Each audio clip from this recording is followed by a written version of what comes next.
I'm recording a video. This is a video, Mr. Smith.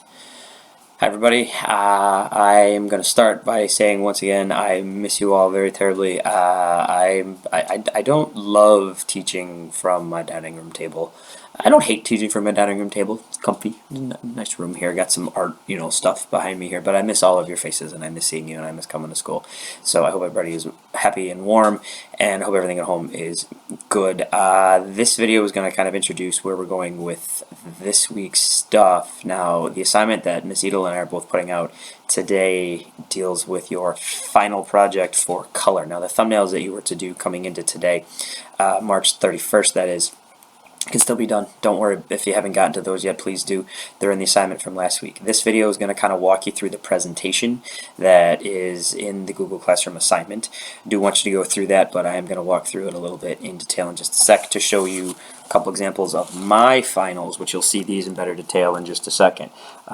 Drawing in crayon and a collage. There are some Cheez-Its on there, Mr. Smith. Yes, there are, and I'll talk about that maybe just a minute here, but I wanted to make sure I got in front of the camera here and just said hi. I miss y'all, I love y'all, and please stay with us right here while I walk you through the presentation.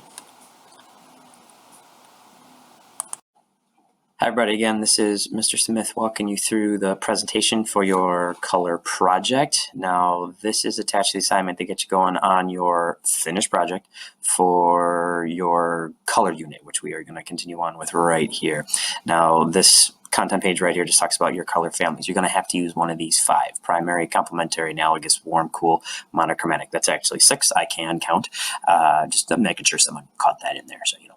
Anyway, you're going to move on to a finished product using some of the sketches, the thumbnails, which were due today, March 31st, from the assignment last week. That would be right here, starting our abstract color painting. That was the assignment last week, which is due on the 31st. Now, you're going to use thumbnails based on images from cells. These are images from our artist that we were looking at right here. Here's Mr. Smith's thumbnails right here, crayon and marker and pencil. And then here's what you're going to do. You're going to take one of those designs, and this right here, slide number 8 in the presentation, this is the meat of what we are doing. So this is due on Tuesday, April 14th. You've got 2 weeks to tackle this. Your final piece of color artwork. You're going to choose one of your 2 thumbnails. Those were due, again, today on the 31st. You're going to paint or draw or cut and paste or other. I'll get to that in a minute. And you're going to make it on a square. Now, this square should be no smaller than 8 by 8. It could be bigger than that. It could be a little bigger than that, a lot bigger than that. It could be even slightly smaller than that. I'm not going to cry.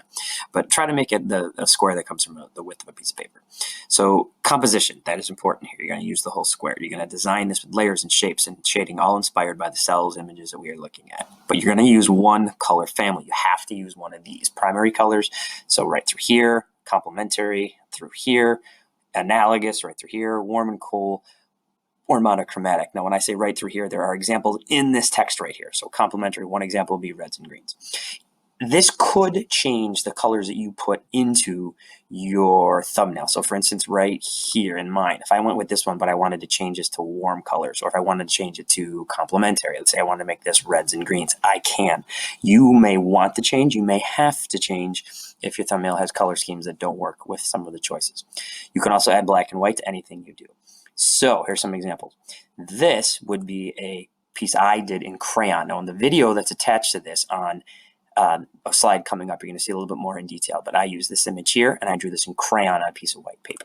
This one I put together with recycled materials. I took some boxes out of my recycling bin using this as inspiration. I put this together with a complementary color scheme. This one was cool colors right through here, as well as black and white, and then this was complementary purples and yellows and Cheez-Its. There they are from that box.